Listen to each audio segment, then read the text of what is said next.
jargon term for today is Least Restrictive Environment, LRE. We've been talking about this a lot, and it occurred to me that we hadn't done the actual definition for it, and maybe we hadn't done it because it's long and gnarly. But there's no way I'm going to be able to read that. Okay, least restrictive environment, the requirement in federal law that students with disabilities receive their education to the maximum extent appropriate with non-disabled peers, and that special education students are not removed from regular classes unless, even with supplemental aids and services, education in regular classes cannot be achieved satisfactorily. And then you can see where that quote has come from on the bottom there.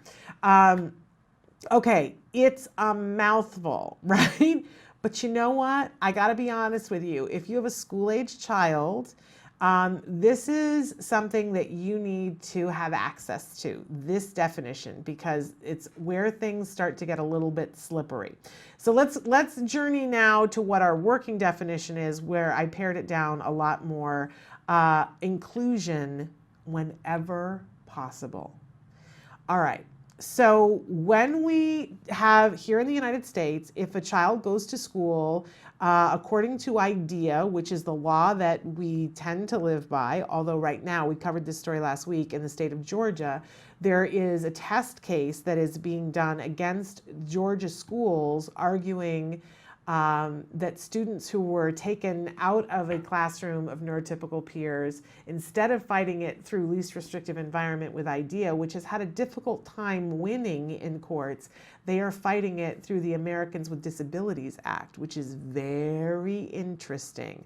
And it promises to be a landmark case. Whatever happens in Georgia, we're going to be letting you know, because it's likely to have an impact on all of us in other states. Very fascinating. But up till now, when we have gone in and argued in IEPs and talked about least restrictive environment, we've been talking about IDEA. And in IDEA, it says that all children in the United States have a right to a free, appropriate public education in the least restrictive environment, in which offers them a floor of opportunity in which to access the curriculum. Okay, mouthful, right? And a little overwhelming. So, I, over the years, have taken this piecemeal, and the first part of it, that free, appropriate public education, we've talked about extensively. Of course, the most important word in that sentence is appropriate, because that leaves a lot of wiggle room. What is appropriate to you may seem inappropriate to somebody else, so we need to have discussions about what appropriate is. And when you are arguing with a school district, that is the word that you want to argue using. It is not incumbent upon schools to provide what is best, right? And as parents and as teachers and as administrators, we need to understand that that is not the parameter that we're looking for. Unfortunately, we are not looking for what's best, we're looking for what's appropriate. But you certainly can argue that in order to be appropriate, it has to be effective. This is the argument that I have always taken into an IEP. Is it effective? Is it effective? You're offering me this, is it effective? How do we know if it's effective? Do you have any data on that? It's a really effective way to argue appropriate. But then as we move to the next set of criteria, free appropriate public education in the least restrictive environment, we need to look at things through a new lens too. What is a least restrictive environment?